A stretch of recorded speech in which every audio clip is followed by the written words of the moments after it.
3 lives, 3 worlds, Lotus steps. Wherever step goes, Lotus blooms. Divine prayer. Lotus Step Chapter 20. Book 2. 25 days have passed since that rainy night in Zaijianding Tower. It was said that a few days ago, the emperor suddenly remembered that Chengyu had been learning painting again with her master for more than a month. He wanted to see how she was progressing, so 4 days ago, the painting master specially gave her a lesson, asking her to paint autumn landscapes, forests, etc. within 10 days. Paintings of flowers, birds, and palace ladies were made. The painting master was more afraid than Chengyu himself that the emperor would punish her if she did not perform well and handed in her homework. He did not come to Shiwalu for the past few days, hoping to make her concentrate on painting. Not only did he not come, he also persuaded the Moranchin master to leave. It's true that the teachers are affectionate, and their love is as great as a mountain. Then it took Chengyu 2 days to finish all 3 paintings. At this moment, she was sitting in the study and frowning at the 3 paintings spread out in front of her, wondering if she should go to the general's mansion again in the name of asking Lian San to guide the paintings. She heard that Yan Lan always went to the general's mansion under this name, and Lian San never refused. She speculated that he should think that painting was a serious matter. In the past 20 days or so, she always avoided Lian Song when she met him. In fact, it was not as she and Miss Chi said. It was because she had not thought about it well. As early as that rainy night in Zaijianding building, she had figured everything out. She had always been too attached to Lian San and regarded him as a close and special person. She naturally thought that Lian San also regarded her as an equal. Therefore, when Lian San stopped actively seeking her out, she felt uneasy and lost. Still sad. But to Yu Lian San, she may never have been such an important person. Maybe he only regarded her as an ordinary child. In his spare time, he would invite friends he knew to have tea and dinner, and he would even help someone when he saw how pitiful she was.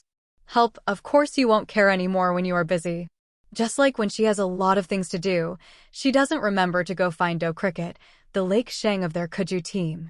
It was she who had always misunderstood her relationship with Lian San, mistakenly thinking that they were a pair of closely related siblings. But this is not Lian San's fault.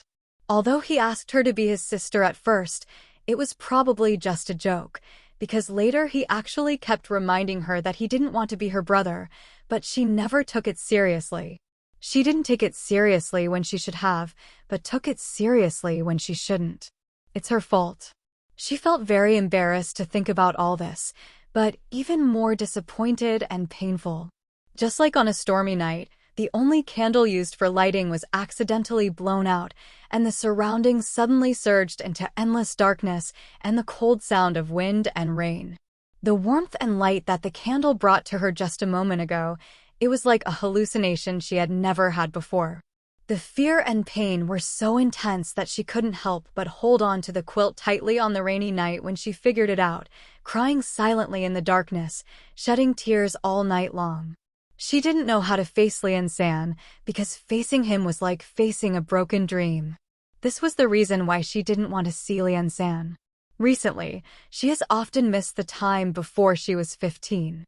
Unlike other girls, she has never longed to grow up.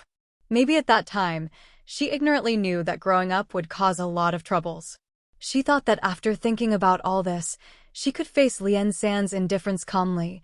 Just like when Prince Ji said he didn't want to be friends with her, she was indeed sad for a while, but she calmed down soon after.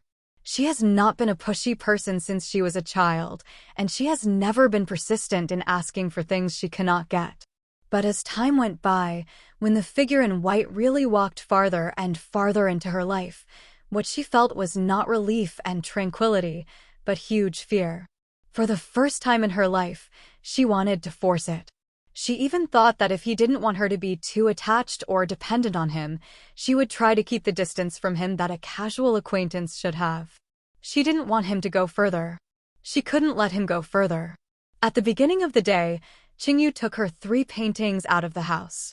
At the general's house, the Imperial Guard and Lian San were reporting on the movements of the DPRK and central government in the past 20 days since he left Pingan City. His Highness the Third Prince had just returned to the mansion and was changing clothes. During these days, there was actually no movement in the DPRK. The biggest movement was that the Imperial Preceptor fell ill and took leave for 20 days, but did not attend the DPRK. However, the Imperial Preceptor fell ill and was something they themselves did. They had to go on a long trip 3 times in a row, so they had to stay. The Imperial Preceptor pretended to be himself in the capital and went to court. After pretending for 3 consecutive times, the Imperial Preceptor had no other skills, so he himself had to report illness and abstain from court.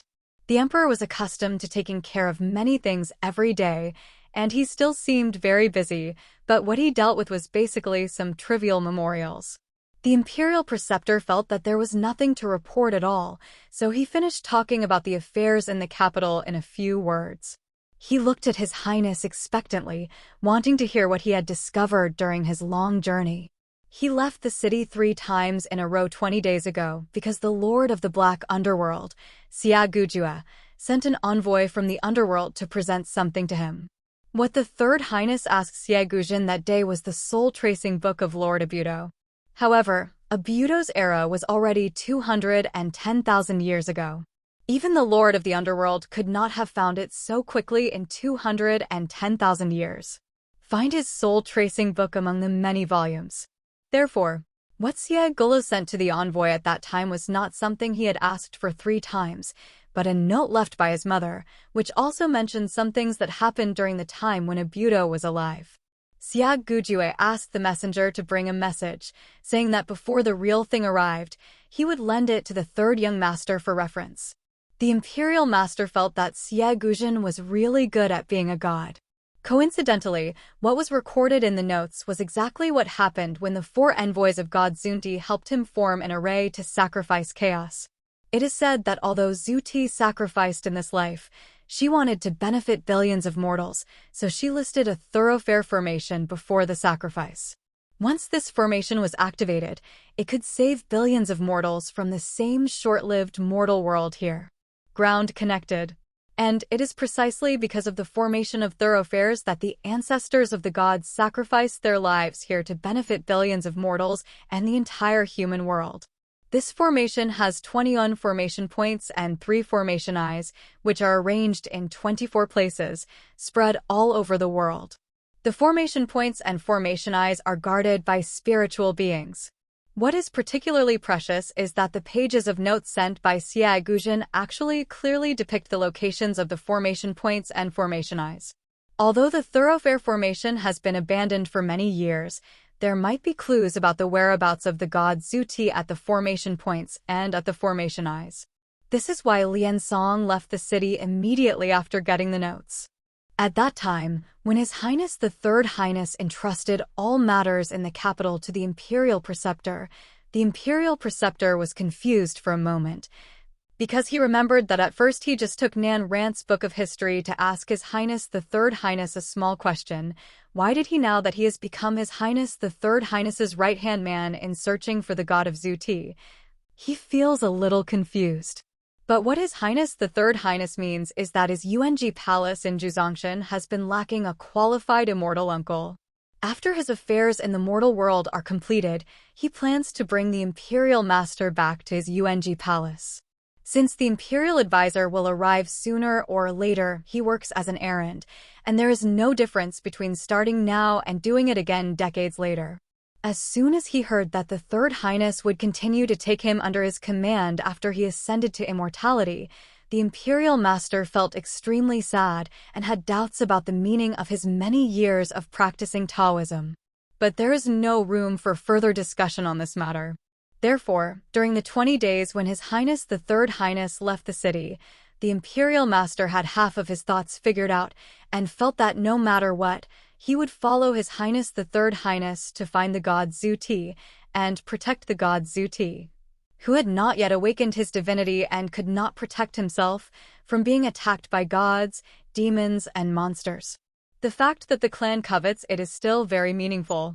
Moreover, His Highness the Third Highness also said that he would transfer this matter to Emperor Donghua after he comes out of confinement. In fact, they don't have much time to do.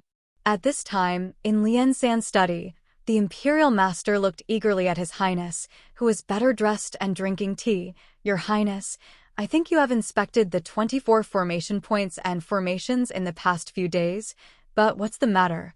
Reward? He asked bluntly, and His Highness the Third Prince also answered bluntly, I found the sleeping snow's spirit.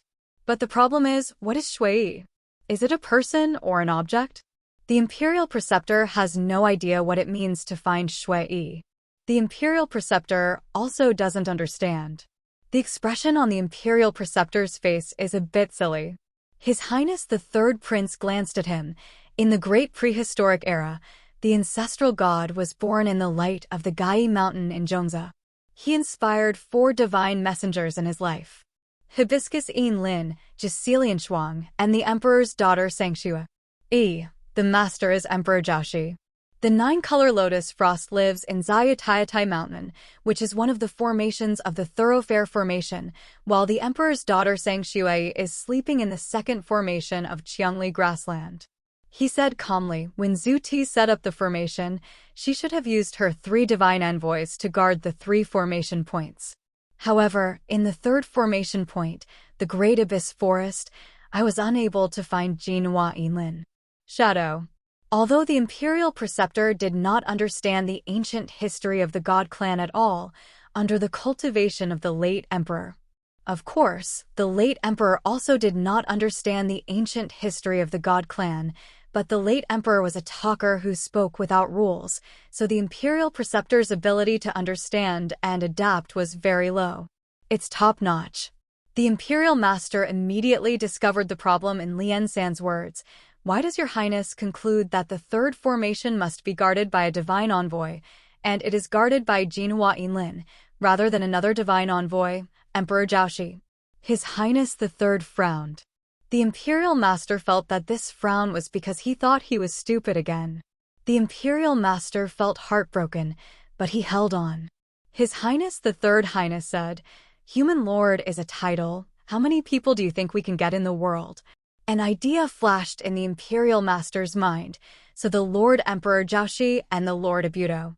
The Third Highness nodded. They are the same person. In Nanran language, the owner is called Abudo, but in the historical records of the God clan, the only owner is called Di Jiaoxi, one of the envoys of the Zhu Ti god. The National Master suddenly understood.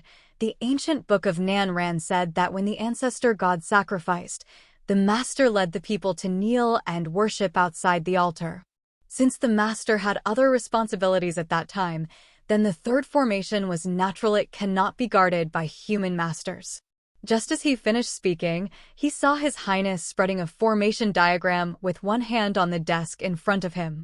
Of course, the formation diagram that His Highness the Third Highness took out at this time could only be the Thoroughfare Formation diagram that he personally restored based on the notes sent by Xie Gujua. The Imperial Master curiously looked over and saw that His Highness picked up a charcoal pencil and connected the 21 formation points, which actually looked like 2 intersecting circles. And 2 of the 3 formation points were in the middle of the 2 circles. At the center of the circle, the 3rd formation eye is at the exact center where the 2 circles intersect, and is also the center of the entire figure. His Highness the Third Highness clicked on the middle point. This is the forest of the Great Abyss. In the ancient formation, if you want to use the righteous god to guard the center of the formation, and the one with the highest magic power to guard the most important position, this is common sense. Yin Lin is the head of the 4 divine envoys under Zhu Ti. Since the other 2 formation eyes in this formation are guarded by Xuanghe and Shui Yi, then the 3rd formation eye is the center. Except for Jinhua Yinlin, there is no god to guard it. The Imperial Master nodded in understanding, but immediately realized another problem. His Royal Highness just said that Jicelian Shuang and Sangxue, the daughter of the same emperor, were sleeping at the center of the formation where they were guarding. But Jinhua Yinlin was nowhere to be seen. Your Highness suspects that this is not because of him, but has something to do with the resurrection of the ancestor god? After watching His Highness the Third Prince remain silent for a long time, he said, "Since this world is the mortal world when God Zuti emerged, the formation of thoroughfares is also listed here, including the divine envoys who are also sleeping in this world. If God Zuti resurrected from the light, where do you think the possibility of resurrection is greater?" The Imperial Master said without even thinking, "Of course it is in this life." His Highness the Third Prince laughed, "But if the God Zuti has been resurrected, even though he has not yet awakened and returned to his throne, since he is the soul of Zuti, he must be full of immortal energy. But you and I can't feel anything in this world, why?" The Imperial Master was a little confused. Maybe she hasn't really been resurrected yet? His Highness the Third Prince laughed again. "The light of Jiaoxi will fade away, the frost and snow will wither, the Lord of God will not respond, and the hibiscus will wither." The meaning of the sentence is that if their Lord of God is unconscious, then the light of Jiaoxi will disappear, and the 9-color lotus frost will die. He and the Emperor's daughter Sang Shui will wither, and the hibiscus will also wither in Yinlin. Therefore, if Zuti has never truly resurrected, then the frost and Tangqi Gongzi I see should be just a bunch of withered lotus and a bunch of withered lotus. The mulberry tree is unlikely to be so alive, and Yinlin, who was originally a hibiscus flower, should still be withering in the forest of the Great Abyss, not without a trace. The Imperial Master thought for a while and suddenly understood. "Your Highness is saying that it's very possible that Jinhua Yinlin has awakened first, found the resurrected Zuti god, and is accompanying the goddess, because Yinlin did something." You can't sense the goddess immortality, can you? His Highness the Third Highness held a charcoal pen and added 2 characters on the formation diagram, while saying, "You can teach me." Although the Imperial Master looked older than the Third Highness, he was indeed a boy before the Third Highness reached the age of more than 40,000 years, so he didn't think anything of it. Instead, he was encouraged and continued, "Then your Highness, isn't it? Are you planning to go find Yinlin first?" His Highness the Third Prince still lowered his head and wrote on the formation diagram and said, casually, "Finding Yinlin is as difficult as finding Zuti." The Imperial Master continued to give advice. "Since Yinlin has woken up, Xuanghe and Shui Yi may also be able to wake up soon. They are also the envoys of the Zuti god. Maybe they can have some contact with each other. Well, looking at Xuanghe and Shui, when they wake up, maybe they can lead us to God Zuti." The Third Highness was still very casual. "Yinlin is much stronger than them. As long as Zuti is immortal, he will only have one breath to breathe in this world, and he will be able to stay awake forever. But the 2 divine envoys Xuang and Shui will return to their throne after Zuti they can't wake up before, so there's not much point in watching them." He said lightly, "Since Yinlin is already with Zuti, there is no need to worry too much about her safety. The current plan is to wait for Xia Guzhen first, the soul tracing book." The Imperial Master admired His Highness the Third Highness very much. His Highness once said that the gods no longer have a complete history of the god Zuti, but regarding the god Zuti, His Highness seems to know everything. His Highness the Third Prince didn't even raise his head. "Maybe it's because I have a friend I often chat with, who is older than the god Zuti, but has never had the intention of becoming an immortal. Now he is still living in the 9th heaven and is called the Encyclopedia of the Heavenly Palace. The whole book is a living fossil from all over the world."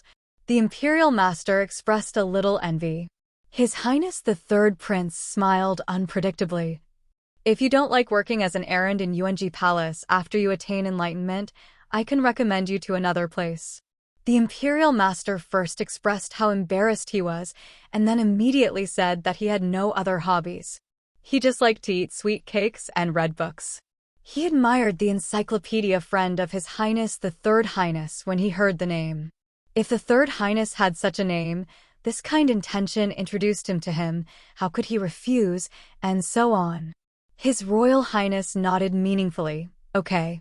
One day many years later, the Imperial Master who was working for Emperor Donghua in Taichung Palace suddenly recalled the scene and shed tears of regret in the sunset. But at this time, the Imperial Master was still young after all. When he was young, he was always naive and did not know that there were many tricks and pitfalls in the world. When Tianbu entered the study, the imperial master and Lian San happened to be talking about a passage about the thoroughfare array. The imperial master turned to look at her. His Highness was leaning over the desk, holding a charcoal pencil and correcting something without looking up. Tianbu took 2 steps closer and said softly, "The princess has not been to the house for more than a month, but she just brought 3 paintings to ask for advice. She said they were lessons left by the master who taught her painting. She will submit them to the emperor for inspection later. If she is not satisfied, she will be more severely restrained to study behind closed doors. She is already scared of being restrained. She heard that His Highness is very good at painting, so she came to ask His Highness to give her some advice. She hopes that under His Highness's guidance, these 3 paintings can satisfy the emperor." After a pause, the servant returned to the princess and said that Your Highness is still busy recently, and I need to ask Your Highness for instructions on this matter. The princess is currently waiting in the flower hall of the East Courtyard.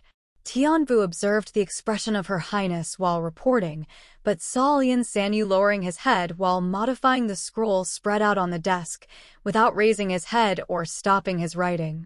Tianbu had a rough calculation in his mind.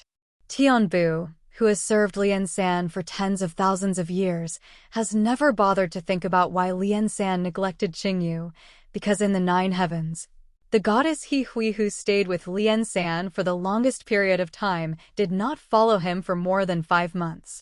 So when Lian San started to avoid Qingyu, she felt that this was really an ordinary thing, but she just sighed a little for the little princess. When the princess came to the general's mansion every day to stop Lian San, she felt that Her Highness was quite nostalgic for the princess, which was a bit unusual, because in the past, the Third Highness would not have any nostalgia for the goddess who was sent away from him. But a month has passed, and looking at the current situation, Tianbu feels that His Highness has become the indifferent and ruthless His Highness again, and he really seems to have no thoughts about Qingyu. She sighed for the little princess again in her heart.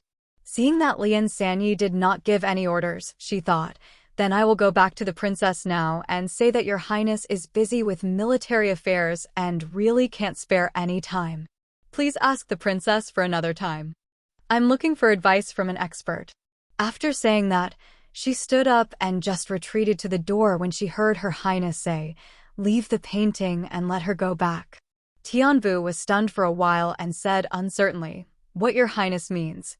Lian San at the desk still didn't raise his head. Ask the emperor what his requirements are for her homework. When Tianbu accepted the order and retreated, his heart was full of surprise and doubt. He asked the princess to keep the painting because he wanted to help her, but he asked the princess to leave because he didn't want to see her. Tianbu was completely confused. She didn't know what Her Highness thought about the little princess. The imperial master stood at the desk thoughtfully. When Lian San left Beijing some time ago, he reminded him to stay away from Qingyu whenever he met her when he was pretending to be him. At that time, the imperial preceptor only thought that His Highness the Third Highness could not bear the princess getting close to him, a fake, so he gave this warning and also scolded Lian San for being stingy. Looking at it today, it doesn't seem to be the case. When the maid said the word princess, he was close and saw His Highness's originally gentle profile suddenly tighten, and the charcoal pen in his hand also paused on the scroll. The imperial master had also seen how close Lian San was to Qingyu, but after the maid finished reporting, she heard him order the princess to be sent out. This is really unusual. The imperial master wanted to ask him what was going on with Qingyu, but when he was about to speak, he remembered that he was a Taoist priest. How can a Taoist priest be considered a serious Taoist priest if he is so curious about other people's emotional problems? Recalling the self-cultivation that a Taoist priest should have, the imperial master shut up in disbelief. Qingyu woke up very late the next day. Since she rarely finished her homework and there was no master to torture her, she slept in. As soon as she got up, she heard that a girl came to look for her half an hour ago. I heard that she hadn't gotten up yet, leaving 3 bamboo painting tubes and left. Li Xiang placed the painting tube in her study. Qingyu opened the study door expressionlessly and saw 3 painting tubes placed side by side on the golden Nanmu desk. They were the 3 that she personally handed to Tianwu yesterday. After Lian San accepted her paintings, he would not return them intact. Presumably, in addition to her paintings, the painting tube also contained his comments and guidance. Yesterday, when I went to the general's mansion, Lian Song only left her paintings, but did not see her. Although Qingyu was disappointed and a little discouraged at that time, she comforted herself that since he was very busy, it would not matter if he did not see her. Pingwater friendship, that's it. It was okay for her to feel sad for a while. But the 3 painting tubes placed on the desk today made her heart sink. If Lian Song was really as busy as his maid said, why could he finish annotating her 3 studies in one night? Either he is indeed very busy but puts her affairs first, or he is not busy at all. Now, of course, she would no longer be so pretentious that the answer was the former, but excluding the former, the answer could only be the latter. Chang Yu finally realized that maybe what Ji Mingfeng said at the beginning was right, and Lian Song was indeed avoiding her. It never occurred to her that he was avoiding her. Why is he avoiding her? Does he hate her? The way he turned a blind eye to her the month before suddenly appeared in her mind. The shock of the moment made her have to hold the door frame to support herself. It really seemed like she hated her. But if he really hated her, why did he accept her painting yesterday? Qingyu stood at the door for a long time, confused for a moment, and then she suddenly became angry. 2 whole months. Regarding Lian Song's neglect and alienation, she had been worrying about gains and losses for so long, troubled for so long, sad for so long, and cowardly for so long.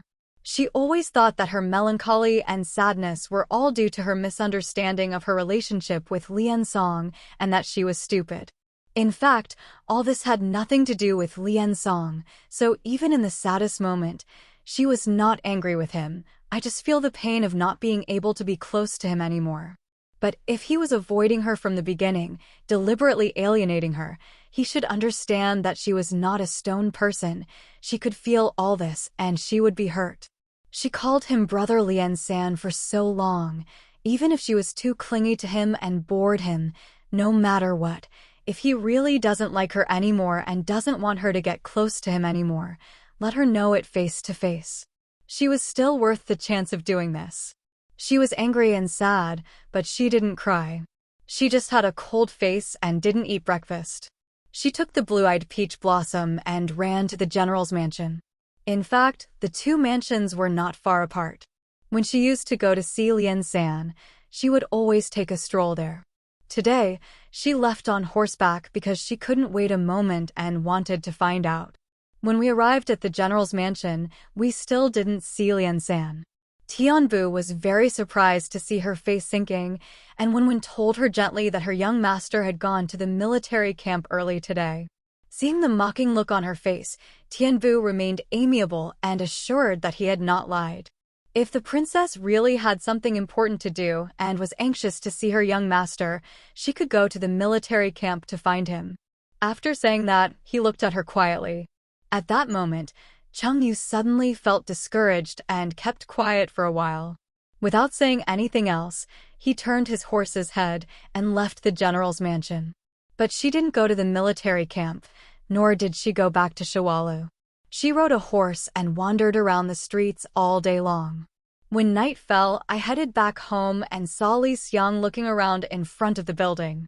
When Li Xiang saw her, he hurriedly came up to her and chatted with her for a long time. Only then did she realize that the emperor had left the palace today for a private visit. He stopped by Shawalu and waited for her in the study for a while. Without getting angry, she took her 3 painting tubes and went back. Only then did Cheng Yu remember that she had never opened the 3 painting tubes Tianbu had sent back. She also thought that the painting tubes contained nothing more than her own exercises and Lian San's comments. When the emperor opened them, he knew that she was holding the exercises. I want to find someone to give me some advice. But besides showing that she is diligent, humble, and inquisitive, what else can it mean? So she didn't really care. As for why the emperor took the painting tube away, She thought that it should be because the emperor thought that she was pretty good at painting, so she submitted her homework early. 3 days later, Chang Yu was ordered to enter the palace and was led to the waterside pavilion built in the imperial garden facing the Taihe Pond. Chang Yu asked the little eunuch who led the way and heard that the emperor not only collected her studies, but also the paintings of several princesses. He happened to be free today, so he summoned them all in the waterside pavilion, planning to collect them all together. Criticize their paintings to help them know what shortcomings there are in their painting skills. After entering the waterside pavilion, I glanced over and saw that the youngest princess here was the 29th princess, and the eldest was the 16th princess. The 10 princesses were all different in size and shape. The only thing in common was that they were all at the age where they wanted to get married. Chang Yu was stunned for a moment and thought, well, she was also surprised that the emperor suddenly cared about her musical attainments. It turned out that he thought of her while giving pre-marriage training to these princesses to be married. She turned out to be I was implicated by these princesses. The Dashi dynasty emphasized the 6 arts. It would be fine if the princesses were not good at shooting, driving, and counting. If they were not good at book, etiquette, and music, it would really bring trouble to the royal family, but it would be a matter of time for her to get married sooner or later. What happened to the princess? Chen Yu felt that he was so unlucky and sat there waiting for the emperor while getting angry. In fact, why does she have the right to be angry? Speaking of which, this large group of princesses were brought down by her. The emperor never thought that the princesses' deficiencies in calligraphy, painting, etiquette, and music after surrender might make him embarrassed. He always felt that even if the princesses were raised crudely in the palace, everyone should understand him. After all, there were more than 100. There are really too many girls. He found a piano painting master for Cheng Yu, not because he had said before, but because he was afraid that she would bring disgrace to the royal family if she got married. The whole thing is that he wants to match this cousin to his general, and it is said that the kind of girl the general likes happens to be good at playing the piano and painting, and has a quiet and elegant appearance. The 9-level emperor's heart pays attention to the power of checks and balances, so for the emperor, the marriage of a general is also a state matter. But the problem is that he is indeed a diligent and wise king, and he is also a real man. He is such a strong real man, and he is wondering how to pull strings to protect the media. What is going on? He handed the matter over to Eunuch Shin. Eunuch Shin has been careful all his life and understands that the emperor is secretly trying to make a match. He does not want to make this matter obvious and let outsiders see the reason. Otherwise, if the matter fails, not only will the marriage be rejected once, but also the consequences will be lost. The princess was further embarrassed and the royal dignity was hurt. Because of such a scale in his heart, after the emperor retrieved Cheng Yu's studies, Eunuch Shin and the emperor came up with the idea. In 3 days, they collected nearly 30 old studies of the princesses to be married. And today they gathered together in the waterside pavilion, ostensibly to evaluate the paintings of the princesses. But in reality, they were just looking for an opportunity for the general who loved the paintings to see the outstanding painting skills of Princess Hong Yu. The emperor was also very cooperative. At the first moment of Shinshur, the emperor finally appeared in the waterside pavilion. He did a complete show and brought not only the general, but also an editor from the Hanlin Academy, as well as the left and right ministers who had just discussed matters with him. The ministers of the Ministry of Revenue and the Ministry of Industry, and the imperial advisor. The emperor brought all the ministers here very naturally. After discussing the matter, he said casually to all the ministers, "Today, I asked Liao Peiying to go with me to review the painting exercises of more than 10 princesses. There are many talented painters among the ministers, so they happened to go with me. Give some advice to the princesses." There was nothing unusual about this suggestion, so even the old fox-turned-spirit minister didn't see anything wrong. The ministers accompanied Cheng Yun to the waterside pavilion. Cheng Yun entered and saw the young girls kneeling on the ground in the water pavilion. He glanced over, but he didn't see Cheng Yu at all. He only saw the 19th Princess Yan Lan, who was unable to kneel due to inconvenience in her legs and feet. The emperor exempted the princesses from the courtesy and ordered them to sit back one by one. Only then did he find Chengyu sitting alone in the corner at the end of the left side. According to the order of seniority, firstly, she is the youngest, and secondly, she is the only princess among all the princesses. According to etiquette, she should sit last. But what the emperor was concerned about was that when he gave the general a seat, he naturally had to give it next to him. Across such a large waterside pavilion, Hong Yu and the general sat at the head of the seat and one at the back. They had to take a long distance to look at each other. If you have bad eyesight, you won't be able to see clearly even if you look far away. The emperor rubbed his brows and said, "Hong Yu, sit over here and sit next to Yanlan." The 19th Princess Yanlan is the only titled princess present, and her status is higher than everyone else. Therefore, even though she is 1 year younger than the 16th princess, she still sits at the top. Although Chengyu is a princess, she is the only one with a title and a fiefdom. It is not out of the ordinary for the emperor to give her such grace on a small matter such as seating. Chengyu thanked him and walked over slowly. For a moment, the only sound in the room was the soft sound of the ring on her body. The girl wears a fairy skirt with wide sleeves, with a pink satin base and a white gauze outer cover. A girdle embroidered with folded branches and flowers on a silver base forms a slender willow waist. The graceful part of her step looks like a spring cherry blossom moving in the wind. The emperor had always been satisfied with Qingyu's face. He glanced at the general calmly, but saw that almost all the eyes of the audience were fixed on Princess Hongyu. Only his general lowered his head slightly. Not knowing what he was thinking, the emperor frowned. Meeting Lian San in the waterside pavilion was actually a bit unexpected for Chengyu. The moment she saw him, her mind went blank, but a voice suddenly sounded clearly in the blank. "This is a good coincidence, Chengyu.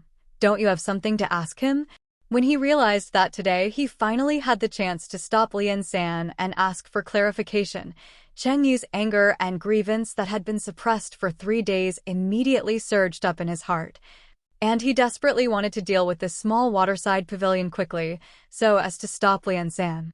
Third, she had to force him to give her an answer. She has always been like this, hating being sticky and worrying about gains and losses. But what was the opportunity that made her suddenly lose her determination? Maybe it was Lian San who knew she was here but was stingy with giving her a sneak peek? When the emperor called her out from the corner, she glanced at him from the corner of her eyes from beginning to end, so she knew very well that he never glanced at her from beginning to end. Or maybe it was the intimate words Yanlan took the initiative to say to him. There were not so many seats in the water pavilion. On the way the young eunuch moved the stools, the emperor took out the paintings of the 16th and 17th princesses for the ministers to look at first. The atmosphere in the water pavilion was a little relaxed for a while. The imperial master stood next to Yanlan, holding a thin plum painting of the 17th princess and inviting him to admire it, so he stood over. Chengyu heard Yanlan call him softly, "Cousin." He leaned over slightly and listened to her words just as Yanlan was sitting. Then Chengyu heard Yanlan whisper, "I only presented to the emperor the painting, Autumn Moon Night, that you personally watched me paint, because I thought that painting was the best. The other sisters seem to have submitted 2-3 pictures go up. If the emperor blames me later, please ask my cousin to say a good word for me." Yes, Chengyu felt that it was at that moment that she suddenly didn't want to ask Lian Song any more questions. Just like 3 days ago, she tried her best to go to the general's mansion to argue with him, but was still turned away. Her frustration at that time was clearly replicated today, but at this time, she also added a lot of discouragement and exhaustion. Suddenly, a feeling of depression arose in her heart, making her feel that all this was meaningless. The fact is that even though he would rather watch Yanlan paint, he hesitates to see her. In any case, this is how he treats her, so what is there to ask? Therefore, Yanlan said something to Lian Song and she didn't listen anymore. She sat there in a daze for a while, feeling empty in her heart and her throat hurt a little. But her instinct to make a living in front of the Empress Dowager and the Emperor all year round made her quickly react. Even if she felt tired and empty at this time, she could not sit there in a daze forever, so she turned her head and took a piece of fruit from the fruit plate. Tangerines. Only then did she see the 17th princess and the 18th princess biting their ears. While biting their ears, she glanced at Yanlan and Liansong. She was stunned for a moment, and when she realized what she was doing, she had sat back, leaving a gap for their peaks. But she saw the 17th princess glance at her in surprise, then turned around and muttered something to the 18th princess. She was strange for a moment and listened attentively, but she heard the 17th princess whispering in the 18th princess's ear. Fortunately, she dressed up specially today, but I didn't expect that people didn't even look at her. And they only talked to the 19th sister. By the way, she is so shameless today. After hearing this, the 18th princess looked at her cautiously, then shrank back when she noticed her gaze, guessing that she could not hear, so she calmed down and smiled at her flatteringly. Cheng Yu held the orange and weighed it twice. He lowered his head and thought for a while. When he raised his head again, he looked around calmly and found that there were indeed many princesses staring at them. Some were looking at her, and some were looking at Yanlan and Liansan. In fact, she almost forgot. The behavior of the 17th princess and the 18th princess made her suddenly think of it. Yes, there was another relationship between her and Liansong. He was the general who had rejected her marriage, and she was the general who had been rejected by him. Princess, this is the first time they have appeared together in the public eye. The Empress Dowager sympathized with her and strictly ordered the palace not to mention the matter between her and Liansong. Due to the Empress Dowager's majesty, no one dared to say anything, but the look they looked at her at this time was full of meaning. Qinyu didn't bother to distinguish those who were simply curious, those who were mocking and joking, and those who were gloating and waiting to watch the fun. They were all familiar routines. She didn't feel offended or angry. Life in the palace was difficult. She had been used to all kinds of little malice and petty intrigues since she was a child. She put the orange in her hand and weighed it twice. She felt that the princesses were bored for a while and that she was bored sitting here thinking about things. Inadvertently, Yanlan's voice came to her ears again. Sister 17th's painting of thin plum blossoms is very clear and graceful. It is a good painting. Before he finished speaking, he heard the laughter of the imperial master. The princess is so generous today. I still remember that I got a piece of 3 Friends of Suion last year. I went to the general's mansion to invite the general to share the appreciation. At that time, I commented on 3 Friends of Suion. The phrase, excellent in ingenuity but lacking in aura, came from Princess Chrysostom. Don't you think so, General?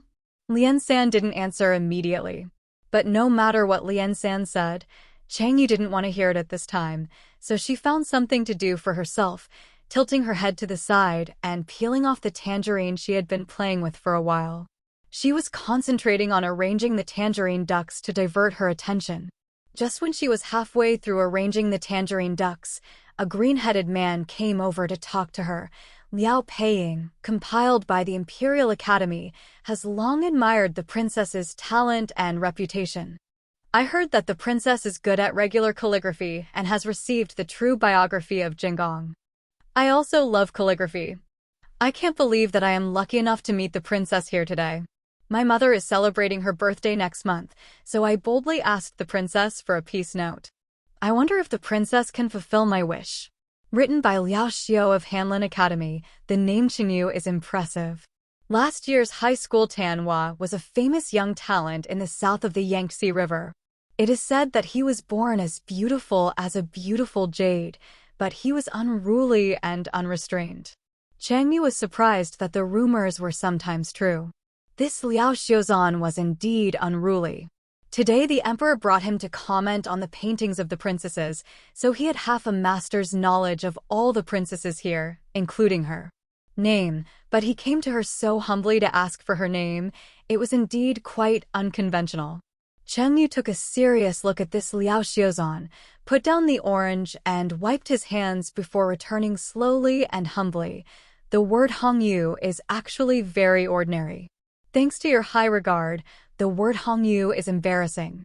The copybook will be sent to your residence in 3 days. Liao Xiaozhan thanked the princess and said with a smile, How dare you bother the princess to send someone to send it? Since I am asking the princess for a letter, I will go to Shawalu to ask for it in 3 days. I heard that the princess's Shawalu there are many exotic flowers and plants that I have been longing for a long time. Even if I can only see them in front of the building, it is a great honor. Writer Liao Xiao was good-looking and well-spoken. As the saying goes, you can't hit someone with a smiling face. So even though Qingyu was in a bad mood today, she didn't feel too annoyed by his nagging.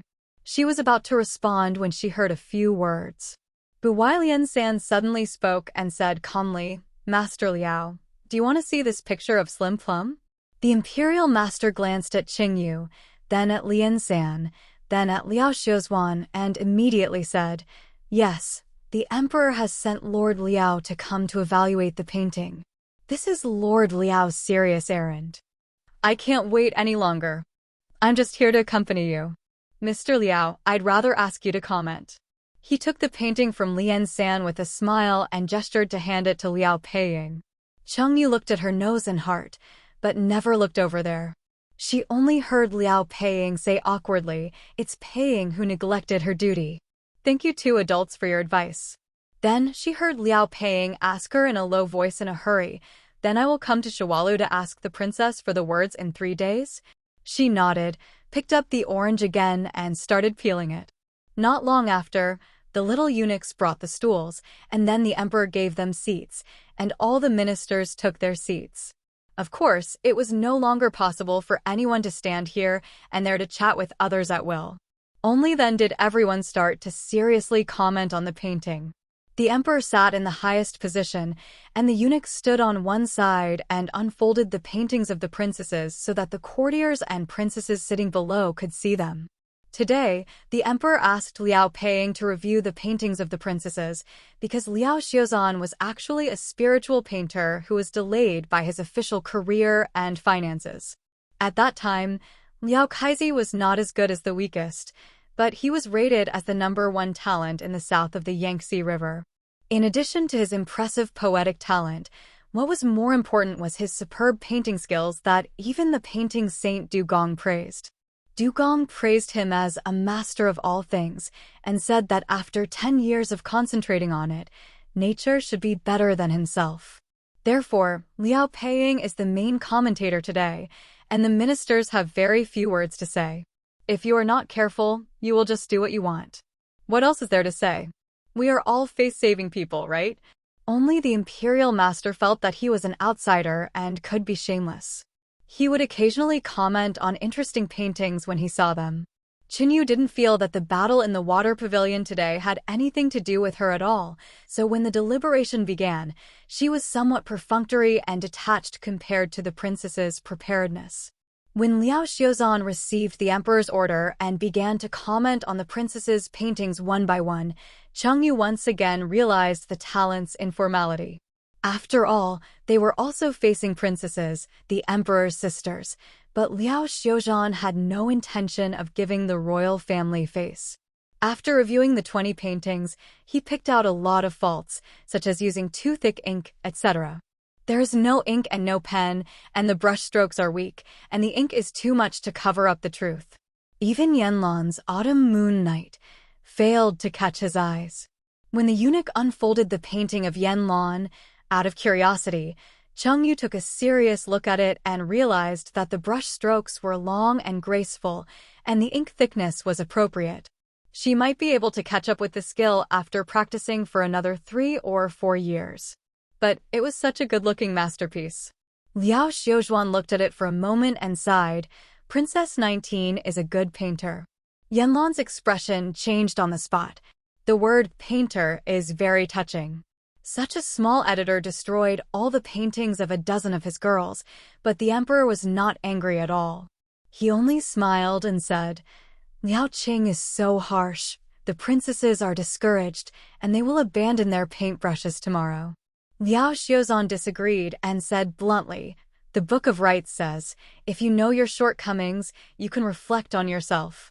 Your Majesty spends a lot of energy on the calligraphy and painting teaching of the princesses, hoping that the princesses can know their shortcomings, reflect on themselves, and then become self-reliant. I have been ordered by Your Majesty to review the painting skills of the princesses, so I cannot be pretentious or make false statements to hinder Your Majesty.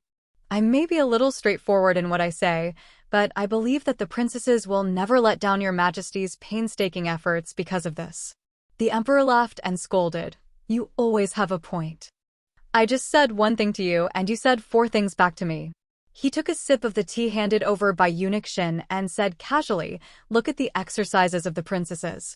There are many shortcomings in the painting, and I see that there are also many shortcomings. However, I got a few paintings from Hongyu a few days ago, and I like them very much. You might as well comment on them. The oranges Chengyu had just peeled rolled under the table. She knew very well what level her own writing was. Didn't the emperor want her to make a fool of herself in public? What grudge? Chengyu held his head slightly, feeling difficult to face it. He secretly prayed that Liao Xiuzhan would show mercy because she agreed to write him a copybook. The scrolls slowly unfolded. The room suddenly became extremely quiet. A gasp came from beside Chengyu, propped up his forehead and lowered his eyes, feeling unhappy and wondering if it was so bad. I didn't gasp when I commented on your paintings. After a while, Liao Xiuzhan's voice sounded. The original clear voice seemed to be in a dream, and he murmured, the master said that he was a master of all things. I only know today that I have been famous for many years. If one stroke can capture the wonders of all things, I am not as good as the princess. Chengyu was startled and raised his head suddenly. His eyes passed over the painting unfolded by the eunuch, and he only saw that the main color was red, but of her 3 paintings, 2 were ink and 1 was fine brushwork. None of them used rouge or cinnabar. She looked at the emperor in great surprise. Brother, that is not my sister's painting.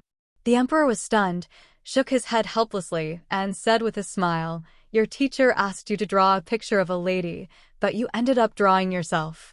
Are you finally feeling embarrassed? I took out the painting from your study. There is no style or order on it. If you didn't draw it, who could have drawn it? Chengyu, who understood what the emperor meant, was shocked and looked at the meticulous painting of a lady that she had just passed by. After seeing it clearly, she finally understood where the gasping sound in the room came from. It was a picture of a girl performing a bow. The girl in the painting is wearing a gorgeous red dress, riding a bay red horse, holding the reins with her left hand, and her right hand is blocked. Only a small section of the gold-painted stick head is exposed from under the horse's belly. It can be seen that the blocked right hand should be holding the hand. Holding a club. It was clearly game over. The girl's expression was a little relaxed, as if she was listening to someone speaking with her head tilted to the side. Her bright eyes were half closed, her red lips were slightly hooked, and she had a budding smile at the corner of her mouth. Her whole life was so lively that she seemed to be about to step out of the painting immediately.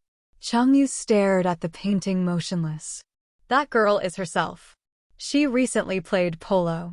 Yes, she had played polo many times in Sushui Garden, but she couldn't remember when she wore a red dress. In fact, she didn't even have a fiery long skirt made of silk and tulle. Everyone's eyes were on her, but she was stunned. The emperor said that the painting was taken from her study. What the emperor took from her study were the 3 painting tubes sent by Tianbu. The man's light voice rang out at this moment. It is indeed not the princess's painting. It was an all too familiar voice. There was a buzz in Chengyu's mind. He suddenly looked across and heard the young man who rarely spoke in this waterside pavilion speak again. That's Chen's painting. The huge waterside pavilion was eerily quiet for a moment. The imperial master sat on the left side and looked at the painting again. As early as when the eunuch slowly unfolded the painting of a girl bowing, the imperial master knew whose hand it was, so when he heard Lian San admit that it was his painting, he was not as surprised as others. Although people at that time knew that the general loved and painted, few people had actually seen Lian San's paintings, and neither had the emperor. Naturally, he could not tell that the whole painting was full of details, whether it was the use of brushes, the use of colors, or the conception of the environment. They are all in the style of 3 consecutive ones. The imperial master admired himself for having a pair of poisonous eyes, and he also admired himself for having a good memory. As soon as the girl in the painting came into view, he immediately remembered when and where Lian San had taken down the jade in the scene. It should have been more than 2 months ago, on the court after the competition between Dashi and Wu Nuosu in Xushui Garden. He was also present at that time, sitting on the seat of the viewing platform for 3 consecutive times, holding up his chin and looking at the ruby princess in the court, and said to him in a non-stop sentence, "She should wear a red dress." Yes, this painting is not entirely realistic. The princess in the painting is gorgeous in red, but the princess on that day was clearly wearing a spotless white gauze skirt. The imperial master was shocked by his discovery and couldn't help but glance at Lian San. Only then did he realize that his mind had been spinning for 17 or 18 times down there, and the eyes of everyone in the arena were still fixed on His Highness. The left and right ministers were both old, and there were no traces of it, but the surprise on his face had not completely faded away. The imperial preceptor also understood them very well. After all, it had been less than half a year since the general refused to marry the princess. After such a thing happened, even if the 2 people were not on bad terms, their relationship would definitely not be close. Who would have thought that the general would do this for him? The portrait of the princess is so delicate and beautiful. The 2 prime ministers on the left and right are important ministers who assist the country. Assisting the country requires careful thinking and rigorous logic, and they are not street corner writers. How can they have such wild imagination? The emperor was obviously surprised.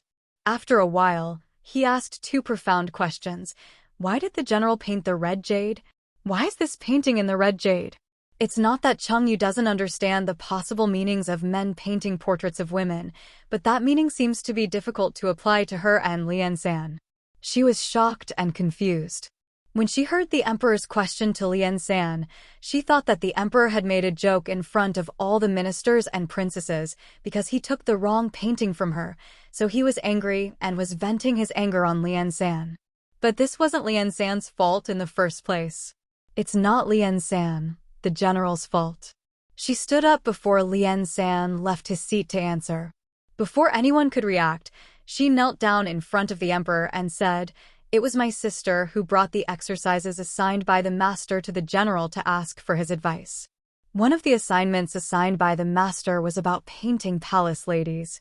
Now I think it was my sister who was really good at painting. It was too bad. There was no room for improvement on the original work, so the general redrawn it for my sister to figure out and use as a reference, with the intention of letting her draw it again. But the maid who came to deliver the painting didn't explain it clearly, which made my sister think that the general had sent my painting back, so she didn't open it to look at it. Unfortunately, the painting tube was taken away by the emperor's brother. She was only quick enough to compile the matter to this point, but at this point she unexpectedly convinced herself that this was what it meant to be inseparable. She glanced at the emperor secretly and saw that the emperor was smiling but not angry, so she became a little bolder.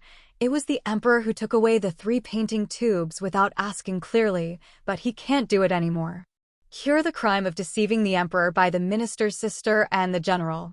The emperor drank tea and glanced at her. "You are familiar with my general. But I am very surprised. There are so many ladies in the world. Why would the general draw you? You should also." This meant she was no longer angry. She breathed a sigh of relief and thought for a moment. Maybe it's because we know each other better and it's easier to draw. "Is that so?" asked the emperor. She nodded. "That's it." The emperor glared at her. "Is it you I'm asking about?" "Oh!" She glanced at Lian San, who had stood up and left his seat for a while. When she noticed that he was also looking at her, she immediately withdrew her gaze and coughed. "Then what else would you like to add, General?" She could feel Lian Song's eyes falling on the side of her face. She couldn't tell whether the gaze was cold or hot, because she had known a long time ago that the scorching sun can scorch people, and the ice can also scorch people. When the gaze wandered across her cheek, she heard 3 times, "No." In fact, she couldn't hear anything from just 2 words. She pursed her lips and gave the emperor a look that said, "You see, it's true." Fearing that the emperor wouldn't understand, she translated it herself. That's it, because the general has nothing to add. The emperor glanced at Lian San, who was standing beside her, and then at her and said happily, "You're a clever little kid." He taught her a lesson. The general has extraordinary painting skills. Since he is willing to teach you, then you should ask the general for advice and study hard. Then he looked at everyone in the audience and said, "That's it for today. I hope you princesses will also keep in mind the comments of the adults, and don't forget it after you go down. It's better to practice diligently. Let's break up." The princesses knelt down to receive the favor, watched the emperor lead the ministers away, and then dispersed. And until all the princesses left, Changyu was still sitting in the waterside pavilion. It is approaching dusk, the autumn sun has disappeared, the sun has lost its smoke, and the wind has become cooler. As soon as the cold wind blew, Changyu felt that his thoughts finally became clear. She felt a series of contradictions. For 2 whole months, he avoided her and didn't see her. It looked like he wanted to alienate her, but in private he described her that way. And whether he sent the painting depicting her back to give her a reference for the portrait of a lady or something, he finally sent it back. What does this mean? She had thought in frustration before that if he wanted to keep a distance from her, then the two of them would gradually drift apart as he wished, and she didn't bother to ask him anything. But she didn't see the painting at that time. She sat in the cold wind and peeled another orange. They still had to talk, she thought. The imperial master has become a popular person today. First, Yanlan stopped him at Luing Road in the royal garden. Yanlan asked him a question with a pale face. The Third Highness and Princess Hongyu have known each other for a long time, right? His recent behavior is all because of Princess Hongyu, right? The national preceptor knew how to answer this question, but recalling the self-cultivation that a Taoist priest should have, the national preceptor and the students restrained themselves and coldly gave Yanlan a rhetorical question plus an exclamation. How do I know? I am a Taoist priest. Then Liao Xiuzhan stopped him in front of Ling Hua's door. Liao Xiuzhan hesitated, but asked him a question eagerly. The general's wishful thinking towards Princess Hongyu, isn't it? It's unlikely that the two of them would have that kind of relationship, right? The imperial master happened to be able to answer this question, but recalling the self-cultivation that a Taoist priest should have, the imperial master restrained himself again and coldly gave Liao Xiuzhan a rhetorical question plus 2 exclamations. How do I know? I'm a Taoist priest. Damn it. Then the left prime minister stopped him in front of a snack shop outside the palace. Zhuo Xiangxing asked him a question. Today, the emperor is very happy to see that Princess Hongyu is close to the general. I wonder if the general has figured it out and plans to make a good relationship with the princess after all. The imperial master was not that good at this question. He recalled the self-cultivation that a Taoist priest should have. The imperial master finally couldn't bear it anymore. He humbly asked Zhuo Xiang a question. Why do you all think that I am a Taoist priest? Should you be aware of this kind of thing? What misunderstanding do you have about us Taoist priests? Chang Yu climbed the wall and entered the backyard of the general's mansion that night. Dashi dynasty was open to the people, and there were often anecdotes of Gongzi crossing the wall, which belonged to a gray area in etiquette. In fact, as long as it was not exposed on the spot and publicized, no one took it seriously. The problem is that generally speaking, young men climb over the wall to meet girls, and a girl goes to climb over the courtyard wall of a young man who is familiar with her. This kind of thing has never been heard of even in the Taizong period when the folk customs were the fiercest. It can be said that Cheng Yu is a pioneer in this field. Lian Sanhao was quiet, there were not many guards in the general's mansion, and there were no guards at all in the backyard. As soon as night fell, Cheng Yu asked Miss Qi to help her find out.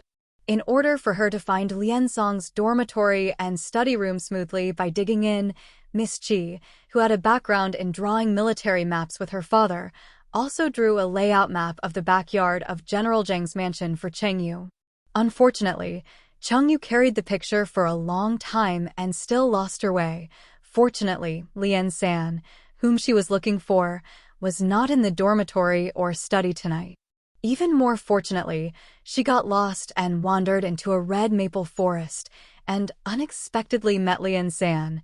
fully clothed, soaking in a hot spring pool deep in the maple forest. At that time, there was no light in the forest. Although there is a bright moon in the sky, the moonlight is dim after all, and only a little light shines from the stone lantern lying on the ground by the pool. Therefore, Chengyu, who is some distance away from the pool, can only see a young man in white leaning against the wall of the pool. Just sitting in the pool, she couldn't see clearly what the other person looked like. But looking at it from where she was sitting, she couldn't help but recognize that it was Lian San. Chengyu walked a few steps forward and came to the poolside. His embroidered shoes made a soft crunching sound when he stepped on the withered red leaves. The night was extremely deep and the maple forest was extremely quiet. The subtle sounds were frightening to hear. But the young man at the other end of the spring pool just kept leaning on the pool wall, resting his elbows on the edge of the pool and supporting his head to rest his mind. He didn't move or raise his head, as if he didn't know anyone had broken into the maple forest, or he knew who broke in but ignored it. Chengyu stood next to the spring pool for a long time. Seeing that Lian San really didn't pay attention to her intention, he frowned and spoke first. Brother Lian San thinks he is pretending not to know that I am coming, or pretending not to know that I am coming. When you see me, I will leave on my own after standing for a while, right? She paused, just like outside the gate of the general's mansion, or at my aunt's civil and military gathering. If you pretend not to know I'm there, I won't care. There was nothing I could do if I wasn't happy, so I had to leave on my own in the end. It was only then that she realized that every time she met Lian San in the past 2 months, he always seemed not to see her. In fact, it was not that he had not noticed her, he just pretended not to see her. Just ignore her. Just like this time. Realizing this really hurt Chengyu, but she immediately pretended not to care, because she knew very well why she spent so much effort to break into the general's mansion today, and this was not the time to be emotional. Actually, she continued, but her voice was a little hoarse, so she coughed and cleared her throat. I actually know that you're avoiding me, and you don't want to see me at all. She was probably admitting this personally. It was not easy for Chengyu, so her voice became a little hoarse at the end of the words, and she coughed again. But why? A thin layer of water mist hangs over the spring pool, and is rendered in soft colors by the candlelight in the stone lantern, but it becomes increasingly hazy. Chengyu couldn't help but walked several steps along the pool. She had never been one to give up when faced with difficulties. She frowned and thought, if Lian San still made up his mind not to answer her today, then she would never let him leave. Just when she was only a few steps away from him, she heard Lian San speak. Why? He repeated her question in a low voice, causing her to stop.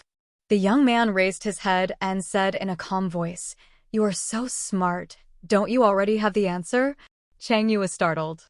In fact, Lian Song didn't praise her often.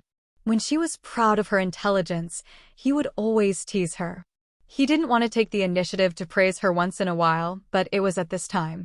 You're so smart. Don't you already have the answer? She had no answer.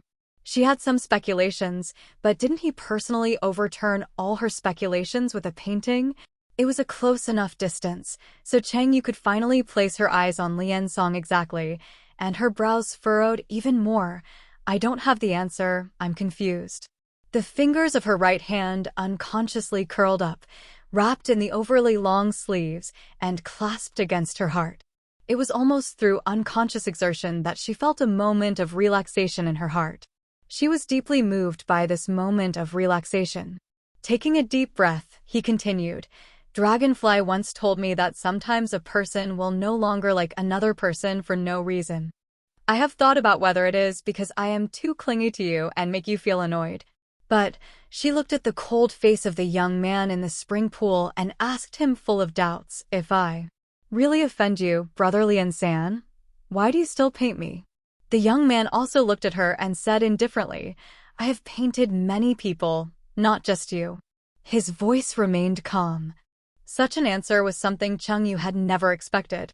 She was stunned, and it took a long time before she could say, but she didn't know what to say.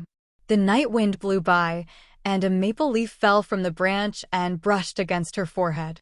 She finally came back to her senses. That's enough, she said softly, but let's draw a person. She was not so sure. She asked authentically, isn't it because you really like her and don't hate her that you draw her? She swallowed hard. Maybe you have drawn many people, but you can only draw people who suit your eyes. Draw annoying people, right? He didn't look at her again. He felt that her point of view was silly and naive, and said calmly, it doesn't matter whether it's a scene or a person, it's just a random drawing. It takes half an hour at most. Do you need to think about so much? The knuckles pressed against his heart moved unconsciously again, as if they were trying to penetrate his chest and ribs to soothe the aching heart hidden behind them. Chengyu was at a loss for a while, as if she had just come to understand, and repeated the answer she had asked for tonight. So all these words you said are to tell me that my initial speculation was not wrong. You are really tired of me, so you are avoiding me, right? Although it is a question, the tone of the inquiry is as if no one needs to answer. Therefore Lian Song did not answer her. If you painted it unintentionally, then why did you send the painting of me back to me? After a long silence, she asked again, with a little hope in her voice again, aren't you worried that I will overthink it? Or maybe subconsciously you actually. Tianfu took the wrong one. That little bit of hope was finally extinguished, like the last lantern before the candle burned out. That small gleam of light foreshadowed not light, but a long night. Qingyu said softly. The forest was extremely quiet for a moment. The cool breeze picked up again, and the lights in the stone lanterns swayed very gently with the drifting night wind. The candles that flicker on and off in the dark night are like a boat that has lost its direction and is drifting with the current in the sea, with a lonely and sad posture. Changyu stared at the candlelight intently until his eyes were dimmed by the firelight, and then whispered, "You didn't lie to me, did you?" She saw Lian San frowning, as if he was a little impatient, but he still answered her, "No." She pretended not to care and nodded, and after a while, she said again, "You swear?" The young man's slanting eyebrows were furrowed deeper, as if he was losing interest. "It's not like you to be entangled and annoying like this." Qingyu's face suddenly turned pale, but even though the young man said such serious words, she did not leave. She lowered her hair and stood in a daze for a while, bit her lip and said, "You don't want to swear, so you actually..." As if he was tired of her words, the young man mercilessly issued an eviction order. "You can leave." Changyu stood there silently for as long as a stick of incense. When Lian Song didn't say a word, she said softly, "I understand." She turned around and took 2 steps, but stopped again. His voice was hoarse, but he sighed, "But I still want to try again." Unexpectedly, Lian Song ignored her. But she didn't look back. She just took out something from her sleeve, looked at it for a while, carefully bit her fingertips, and dyed a little red on the thing. She turned her back to the spring pool and spoke in a small voice, as if she had exhausted all her strength by holding on here for so long. "Ju Hibiscus gave me this talisman, saying that swearing is the most effective," she said to herself. "Since I have been here for so long, the third brother doesn't want to swear, so just let me do it. It's a quiet night and the gods are witnesses. The third brother just made a lie and let Changyu live this life." But before the poisonous oath was spoken, the talisman between her fingers suddenly burst into flames. Almost at the same moment, she was suddenly pulled into the pool by a strong force, and the water splashed. Instinctively, she reached out to grab the edge of the pool, but a sudden force was applied to her waist, causing her to spin half a circle in the water. Her hands were immediately restrained, and she was pressed against the wall of the pool. Water drops dripped down the forehead ornaments, blurring her eyes. She blinked hard and saw clearly that there was a solid chest in front of her. The soaked white satin covered the chest. The collar of the round neck robe was embroidered with honeysuckle patterns flatly with dark silk thread. A little further up, there was the snow-white collar of the middle single, then the young man's chin, lips, bridge of nose, and finally it's the eyes. The eyes that had been waning in interest just now were full of anger, and the voice that was calm just now was about to get angry. "What on earth are you thinking about?" Changyu leaned against the wall of the pool. Her hands were firmly pressed on the edge of the pool by Lian Sanyi. It was not a comfortable position, but she did not struggle, nor did she immediately respond to his anger, which was almost close to scrutiny. She lowered her head in the eyes, and after a long time, she uttered 2 words, liar. When she said these 2 words, she seemed to have finally found her courage again. Grief and anger followed her sudden return of courage. She suddenly raised her head and looked at Lian San. Big liar, she said loudly. What? You avoid me only if you hate me. You just draw pictures for me casually. They are all lies. Because if these are true, you don't have to stop me from swearing. So you alienate me and don't see me. It's not true at all. Because of the reason you said. Why did you lie to me? She vented the anger in her chest in one breath, and her eyes were slightly red with anger and sadness. Her skin is so white that it looks translucent when it turns red. She didn't put on eye makeup today, and there were still traces of water on her eyebrows from the splash just now. The tear-like watermarks and moist eyes are all natural carvings.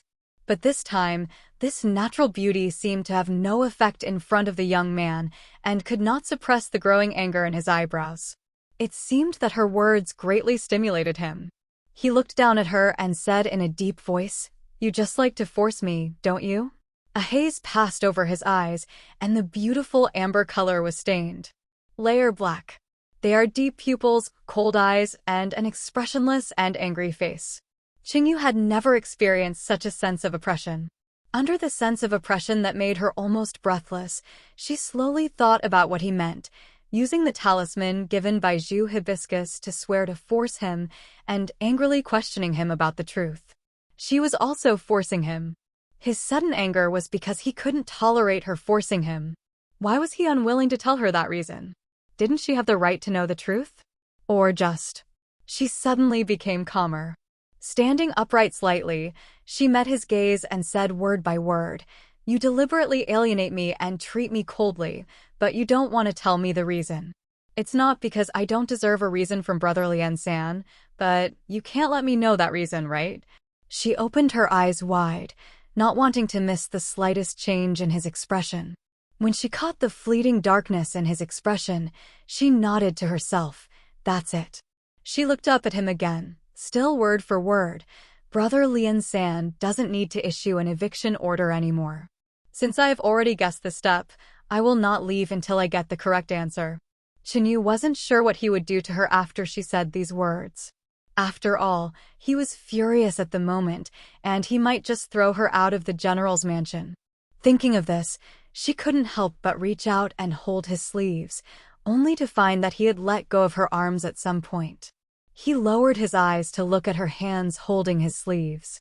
After a while, he spoke, his voice still low, and his anger seemed to have receded a little, but it seemed to be a little exhausted. Isn't it enough to know that I don't want to see you? The reason is really that important to you? She instinctively answered, yes, and couldn't help but look up at him, but she only saw his profile, because he suddenly leaned down and brushed his lips against her ear. Then don't regret it. She was reflecting on the meaning of these 6 words and wondered why she regretted it. She suddenly leaned back and was pushed violently by him onto the edge of the white marble pool. Before she could feel the pain, his tall body was already covering her, and when his warm lips accurately touched hers, Chengyu's eyes widened. Her heartbeat stopped at that moment, and in the suddenly high field of vision, she saw a few crimson maple leaves drifting in the night wind in the dim light of the ground lantern, like dancing night butterflies. There are maple trees all around, but the sky above the spring pool is not covered by maple leaves, revealing a half-bright sky shrouded in moonlight. This is a kiss. Of course Qingyu knew it was a kiss. Although young Master Yu started visiting brothels at the age of 12 to get acquainted with her, she actually spent most of her time cooking hot pot with Hua Feiwu in her boudoir, and only occasionally went to the main hall to enjoy singing and dancing. Of course she knew that kissing was something only those with feelings would do, but she had never thought about what it was like. According to her ignorant and simple understanding, this matter should refer to the 2 people's lips touching and touching, that's all. It was only today, at this time, that Tangqi was shocked to understand that there was a big problem with her understanding of kissing. There is no gentle touch at all. Lian San's first move is very intense. He didn't give her any time to react. The moment she was surprised by his close contact, his lips and tongue penetrated her slightly opened and closed mouth. It was a completely irresistible force, almost a little violent. In that moment of blank mind, Tangqi was in a trance, shocked to think that this was her brother Lian San. He was her brother, but he was actually kissing her, and the kiss was like this? Her mind failed at that moment, but fortunately her body instinctively reacted to protect itself. Before she could make any move, her whole body froze. And of course he discovered it immediately. He paused for a moment. She was secretly breathing a sigh of relief when she suddenly felt her upper lip being bitten. After the stinging bite, his movements became even more intense. Only then did she remember that she should resist, reach out to push him, or kick him, but she found that her hands were firmly pressed to the ground by him, and her legs were also resisted by him. A little movement only resulted in more for strong suppression. She was angry because she couldn't resist. She thought that there was only one mouth that could move her whole body. When her temper got angry, she wanted to open her mouth and bite him, which would hurt him.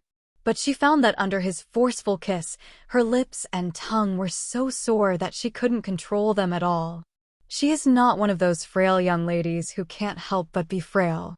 Although she doesn't know martial arts, she has been riding and shooting since she was a child, so she has always been strong, and her arm strength is even more amazing. But even if she was like this, facing his suppression at this time, under this absolute force, she had no ability to resist at all. She then remembered that although Lian San had a face that was more handsome than all the handsome civil servants in the entire dynasty combined, and he was good at playing music, chess, calligraphy, and painting, he was actually a military general. A general who made the enemy countries fearful, is the imperial treasure that will ensure victory when the Northern Guards launch their troops in the 7th battle. Although she had never seen Lian San's heroic appearance on the battlefield, whether it was in the cave of Zayatayatai Mountain or in the corridors of Hades, the power he displayed had always been terrifying. She wasn't afraid of him at that time. But she was really scared at this time, so scared that she could hardly breathe. Just when she was short of breath and almost fainted, Lian San finally let go of her lips. She gasped violently and wanted to scold him. But when she was finally able to speak, she found that she couldn't make any sound. She tried to move her hands and feet that were released by him, but they still couldn't move. She looked at him in shock, leaning on his arms above her. But at this moment, she heard footsteps approaching. She nervously turned her head to look, and vaguely saw a slender figure hidden in the lush maple forest. If someone disturbs her, will he let her go?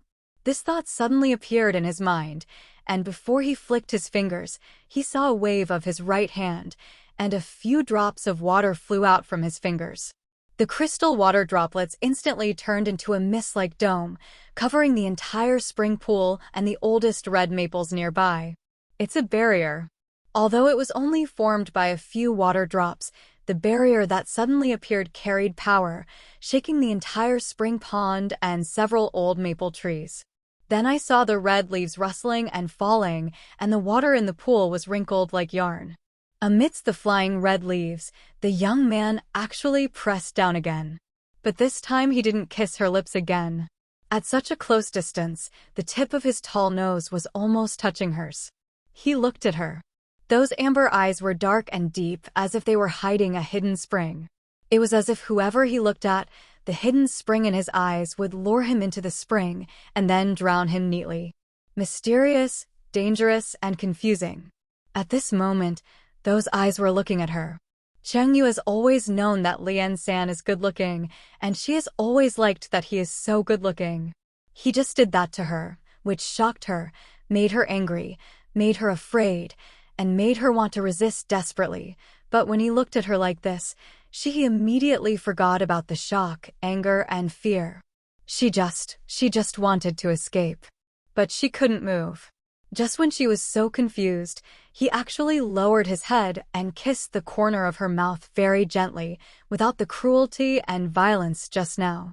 Those violent and sudden kisses made her want to resist, but this gentle touch at this time made her heart tremble. Like a mountain spring actively chasing the path of a stream from high to low, the kiss slid from her lips to her neck, like the touch of feathers, and his free hand also slid lightly at this time, past her right wrist. Only then did she realize that her whole body was soaked by the pool water. She was actually a little cold after lying beside the pool for so long. But the kiss he pressed on her skin was hot, and the hand he was stroking her was also hot, as was the body next to hers. When his hands reached into her wide sleeves, when his calloused palms stroked her skin inch by inch, and when those gentle kisses returned to her lips, her whole mind had become a piece of paste. Heat rose from the deepest part of her body, just like the hot steam in a steamer when steaming cakes. With his kiss and his touch, it rose slowly, slowly on her body. It spread throughout her body, making her soft, warm, and supple. He kissed her, and his tongue invaded her mouth again, but it was no longer as rough as before, and she felt his gentle sucking. The fragrance of bichinon entered her nose faintly, confusing her mind. Her brain, which had already turned into a ball of mush, was even more confused now, and his hand made her even more confused. One of the calloused palms penetrated her short jacket and placed it on her waist, while the other hand followed the soaked wide sleeve to her round shoulder, then back and down, touching her slightly raised butterfly bone. Whether it was the waist or the shoulders, it was private skin that had been covered under clothing all year round and had never been touched by anyone. Now that it was touching his hot palm, the body began to tremble instinctively. Like appreciating a rare piece of jade, he touched her and kneaded her, and she trembled under the touch and kneading, feeling waves of numbness coming from all parts of her body. His palms actually only moved around her waist and shoulders, but she felt that there was fire traveling under the skin of her body, burning her so hard that she couldn't breathe, but he still kissed her and blocked her vagina. Lips, she couldn't control her gasping. Those gasps that made her feel embarrassed and uncomfortable seemed to particularly please him. As she gasped, he increased the intensity of his lips and tongue. She also heard his slight gasp, and he kneaded her fingers even more. Use force. Pain. The pain made her finally find a glimmer of clarity in the hazy morning platform, but it only lasted for a short moment. The next moment, she was distracted by the kiss he moved to her neck. But deep down, she felt scared again, even more so than she had felt when he treated her roughly in the first place. But at the same time, she also felt more pleasure, or it was precisely the great pleasure he brought her when he kissed and touched her that made her so scared deep down in her heart. Too strange. So weird. It's terrible. Don't want. Don't want. But her throat couldn't make a sound. Don't want. Her heart was so tangled and her body was so helpless. She could only cry out desperately from the bottom of her heart, and tears burst out of her eyes at that moment. She gasped and cried. He kept kissing her with his eyes closed, moving up her neck, to her lips, cheeks, and ends of her eyes, and then he suddenly stopped. Slowly opened his eyes. After a long time, he let her go. This time I really let her go. He stood up and looked down at her condescendingly. By the time his breathing subsided, Chungyu didn't know how long he had been lying on the edge of the white pool. It seemed like a long time passed, but it also seemed like a short time. When her mind started to spin again, she felt that she could finally move, so she reached out to wipe away the remaining tears in her eyes. The dark night sky finally returned to its original appearance in her field of vision. She slowly sat up while holding on to the edge of the pool. Her belt was loose, her clothes were messy, and her hands and feet were still trembling, but the young man standing 2 steps in front of her in her field of vision, who was messing with her a moment ago, was now neatly dressed, and his face was as calm as water. Compared with the two, he seemed her gaffe was pitiful, deplorable, and a little ridiculous. She was at a loss and at a loss. All she could do was hold her clothes together and ask instinctively, "Why are you doing this to me?" She murmured in disbelief, "Although we are not related by blood, we are not related by blood. Aren't we more than ordinary siblings? We were not brothers and sisters in the first place," he said calmly. The young man looked down at her, faced her confused and helpless look, and said calmly, "You ask me why I don't want to see you. You want to know the reason, then I will tell you the reason, because when I see you, I want you to do this." She looked up sharply. Seeing her folding her clothes and shrinking instinctively, he suddenly smiled. "Are you scared? You could have never known. I gave you a chance." She sat there in despair. He is the person she trusts wholeheartedly in this world. When she encounters a problem, she always instinctively wants to ask him for advice. But when faced with this problem he created for her, she doesn't know who to ask for advice. In the past, at times like this, she always wanted to reach out and hold his sleeve, but now she didn't know whose sleeve to hold. Her whole body was overwhelmed by panic, and her eyes were dimmed again. How could this be? He closed his eyes suddenly, as if he was hurt by her words. After a long time, he repeated, "How could it be like this?" He opened his eyes, and his amber eyes returned to their usual calmness, and answered her. There was mockery in his voice. "Indeed, you never thought that we would have such a possibility." Then he reached out and rubbed his forehead, and when he spoke again, his tone had become extremely flat and cold. "Let's go," without a hint of emotion. "Don't come near me again. Stay away from me." Tianbu originally brought warm wine to the spring pool, but he was blocked from the maple forest by 3 consecutive barriers. Tianbu had served His Highness the Third Highness for tens of thousands of years, and he knew what he should and should not do at this moment, so he never made any sound again. He just stood bowed outside the maple forest with a wine bottle in hand, waiting for the call. After a while, the barrier suddenly disappeared. The water mist floated away like fine yarn, and the soaked ruby princess walked out of the maple forest in despair. Tianbu was surprised. He was debating whether to go into the forest to deliver wine or to catch up with the princess, when he suddenly heard His Highness the Third Prince ordering from inside, "Yi Fengliang, catch up with her and change her clothes." Tianbu quickly agreed. When Chu caught up with Qingyu, Tianbu didn't actually see Qingyu's face clearly because of the hazy moonlight, until he invited her to the side room and served her to take a bath in the clean room, under the 12 bronze lamps. Under the illumination of the sun, when he saw her swollen lips and the finger marks on her pale shoulders, Tianbu suddenly understood what happened in the spring pool just now, and his heart couldn't help but jump. Everyone in Bohuang thought that the Third Highness was romantic, but Tianbu knew very well that no matter how beautiful the beauty was, she was nothing to the Third Highness. It's just that those beauties didn't believe it. They knew that His Highness the Third Highness was ruthless, but they insisted on sacrificing themselves to Yuanji Palace like moths to the flame. They followed one after another, thinking that they would be the one who was different and could get the love of His Highness the Third Highness and his sincerity. However, Tianbu had been watching with cold eyes for 10,000 years, and he saw clearly that His Highness the Third Prince did not care about any of them. He didn't care about their yearning, their desires, or what they were thinking. His fleeting thoughts when he brought them into Yuanji Palace were just as superficial as appreciating a 4-season flower in the Yao Pond. He never bothered to bother with them. In his opinion, there was no difference between appreciating a flower and appreciating a woman. Just like the flowering period of the 4-season flower, even if it is watered with water from the sky, it only lasts for 5 months.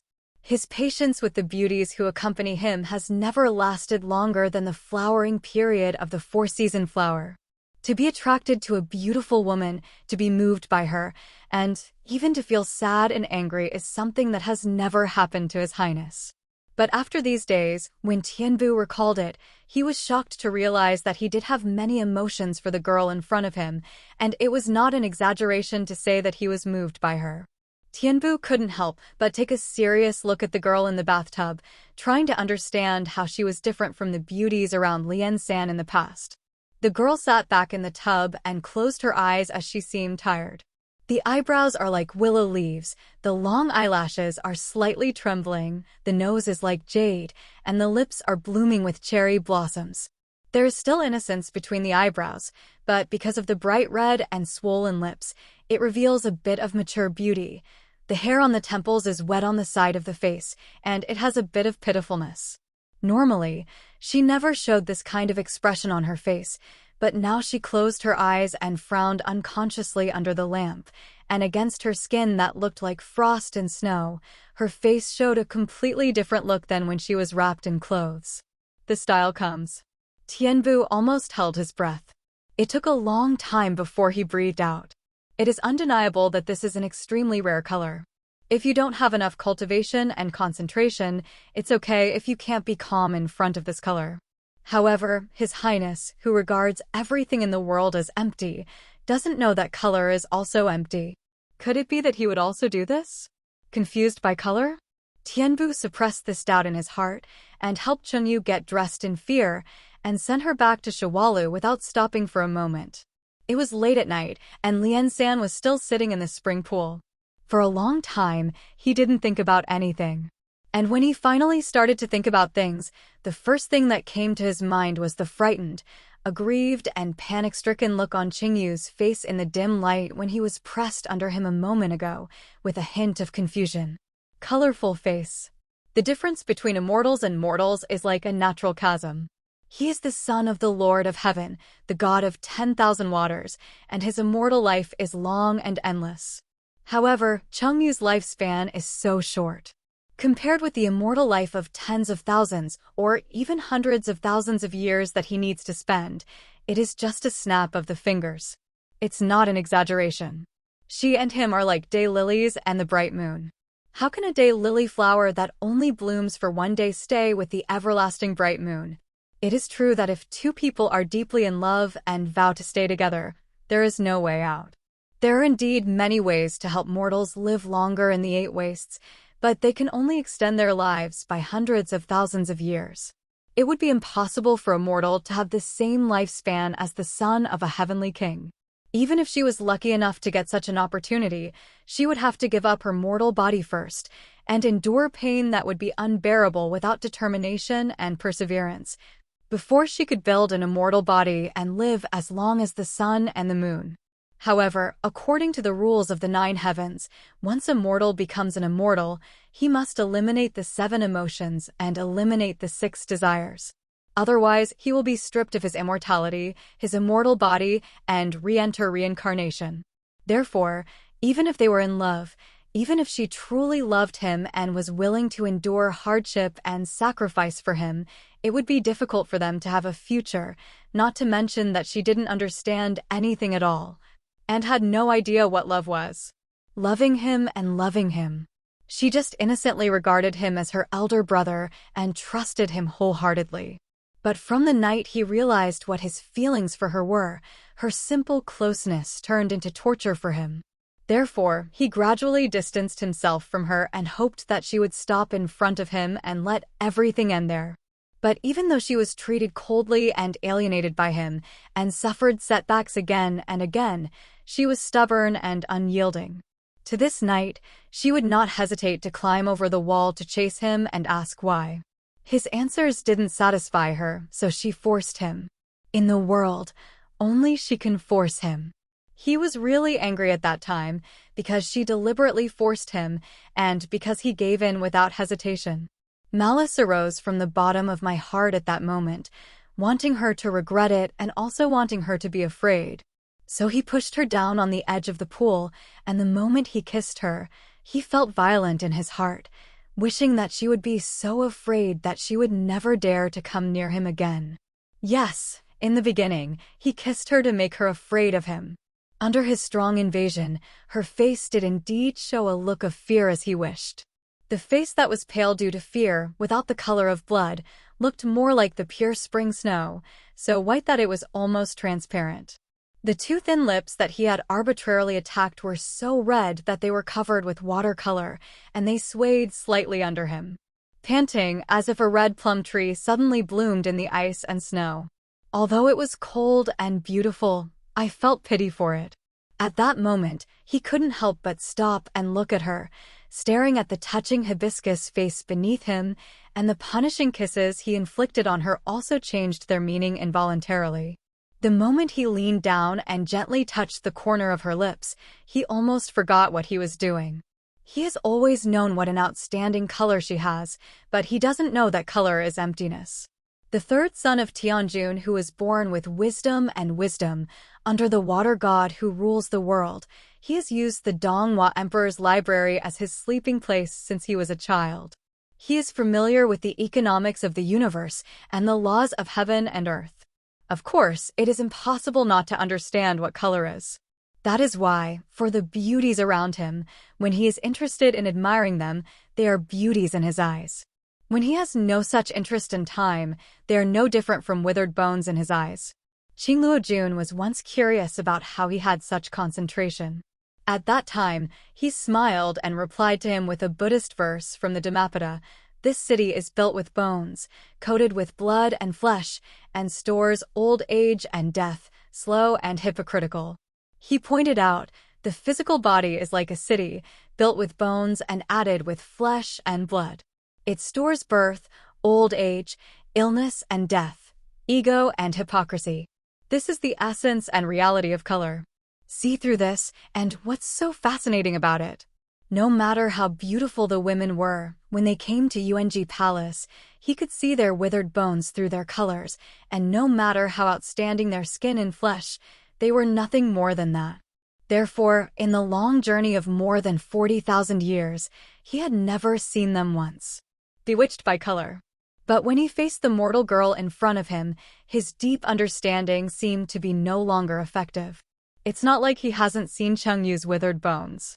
On a lightly rainy night a few days ago, he took Yanlan to the Kawansai on Zhengdong Street to pick up a mirror painting and noticed her standing at the railing on the second floor of the Zaijiangding building opposite, looking at him. Yanlan was attracted by a black mask on the wooden stand. She took it off and handed it to him.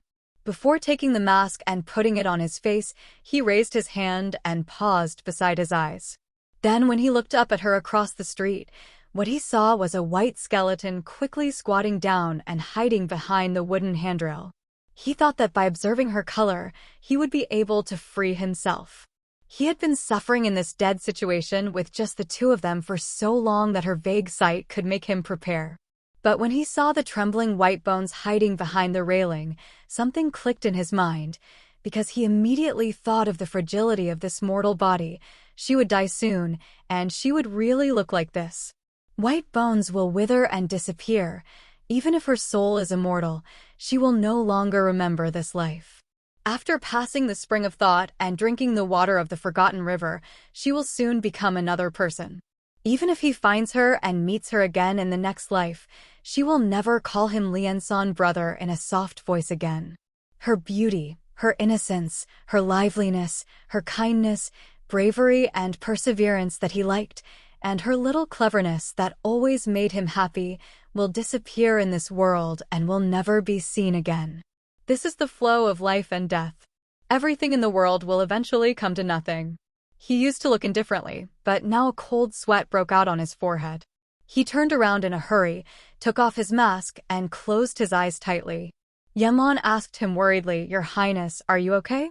But he couldn't answer for a while. He didn't sleep that night. Her bones were not able to break his dream, but almost became his demonic barrier. Only then did he truly understand how difficult it is to understand the word love. Then we know that the beauty will eventually turn into bones, and the color will be emptiness. If he falls in love with the beauty, he also loves the bones, and if he falls in love with the color, he also loves the emptiness. What should he do? What can he do? He could do nothing, because nothing will happen between him and her. This is destined to be a dead end. He could only keep her away from him. When Qingyu was sent back to Shawalu and returned to the spring pool, it was already the end of the Zixia period. Seeing that Lian San was still soaking in the spring pool, Tianbu went over to report and sent Qingyu back safely, then asked if he needed help before he got up and went back to his room to rest. I heard him say no, thinking that the Third Highness and Qingyu were unusual tonight, and perhaps his attitude toward Cheng Yu would change in the future. Tianbu asked again after careful consideration, "If Princess Hong Yu comes to look for your highness again in the future, will it be necessary? Is this slave looking for an excuse to stop her?" This time, he didn't hear him answer again.